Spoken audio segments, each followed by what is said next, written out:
This is something that I would challenge you guys to go ahead and start using for a very, very soon upcoming after school program training that you're going to start hosting again. Yes. And we always tell you guys, host your trainings 1 hour before the shift starts. We like to do them on Fridays, so that way you can get an entire week of feedback that you can debrief on and that you can move forward with. So one of the things that you may want to consider doing fairly early is going to be bullies. How do we spot bullying? What are the signs and symptoms of a child who's getting bullied, even if your staff doesn't see it happen? Isolation. So when you have a child that is choosing to play by themselves, they might actually seem like they're totally fine, but they're by themselves building Legos, or they're by themselves drawing a picture, but they're just not participating with the other kids. So some kids, they might be isolating themselves and literally like crying in a corner, but the most subtle are the kids that are just, they seem completely content in their own little world by themselves.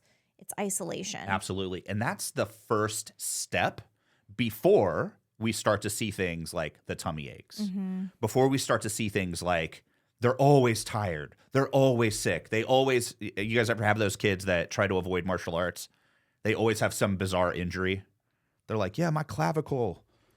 I broke my clavicle. And you're like, you don't even know what that is. And my arm, if I go like this. Yeah. You're like, can you move your arm? Yeah, it's broken. You're like, but you're moving it in a circle. Yep. I love what Matt Griffey had said. Then you start to see the anger that starts to happen. Yep. Like if a kid says the wrong thing or looks at them the wrong way, this child just explodes. Yep. So I want you to educate your team on these signs and symptoms. And one of the simple rules that we always teach is that there should be no kids playing by themselves, ever, even if they say they want to.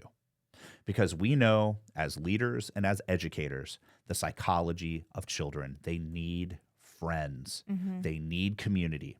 As adults, we need this too. This is one of the things I love about this group. It's like we need that community. We need people to lift us up.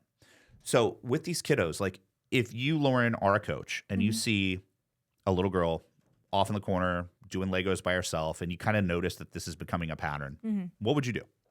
Immediately introduce her to a new best friend. Like we're going to find a friend, right? So, and actually this might be even an opportunity to figure out who is actually bullying, because kids are real quick to be like, nope, don't want to play with that one. You're like, well, that's interesting, right? So what I'm immediately going to do is go over, have that conversation, get them to come over to either play with another group or another single person, or I'm going to find a group of kids to then go over to that child, introduce them. You guys are new best friends now. We're going to play together in this, right? So like Dwayne said, we need community. We're not meant to be alone, right? So don't let that child just sit there and be by themselves, because the child might be more inclined to open up to their parent at home and go, I hate after school. I don't want to be here anymore. Whatever. And the parent's going to go, well, if you don't like it, I guess we're out. But you're like, but what happened? And nobody seems to really know.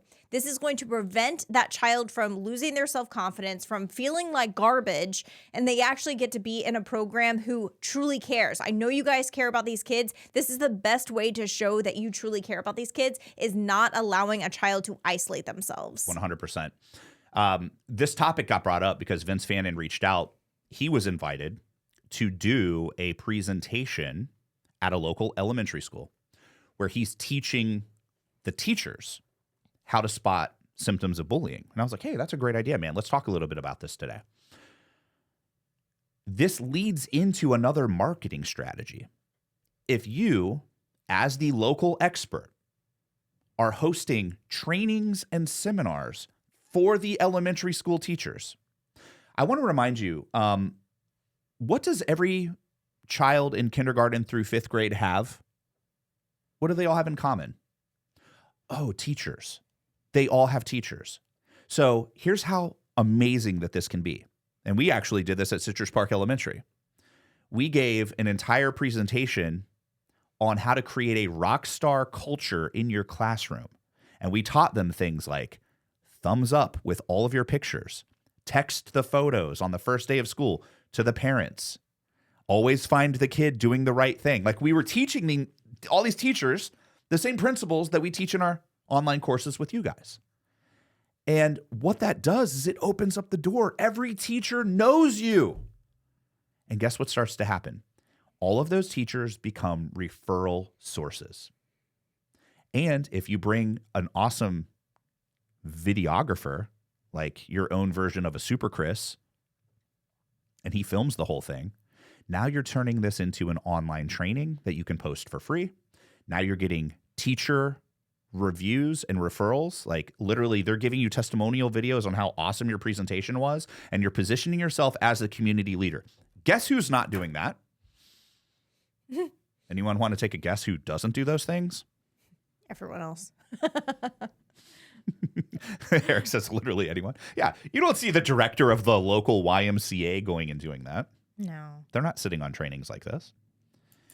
You don't see the owner of, little Ronnie's daycare down the road. He's not over there doing it. Little Ronnie. You don't see the guy that owns the Taekwondo school down the street that copies all of your flyers. We see it all the time. And actually, Manny's being copied as we speak. He's got one of his local competitors in this new market that's copying like everything. It even got to the point where I reached out and sent them a message because they used one of our photos. And I was like, no. Friendly reminder, you don't have written permission to use our IP. So I advise you very quickly to take down that photo from your Facebook business page cover picture. And they took it down immediately and never wrote me back. So at least they're getting the message. But anyways, I bring this up to you guys because you have the ability to leverage your expertise in your local market to position you as the best. Yes. Last week on Mindset Monday, we talked about the meaning behind why we say we're the best. You have to believe in your brand. So go out there and showcase your skills. Yes. You guys all have talents. And I know for a fact that all of you are teachers. And you can teach people anything. You just have to show up and do it.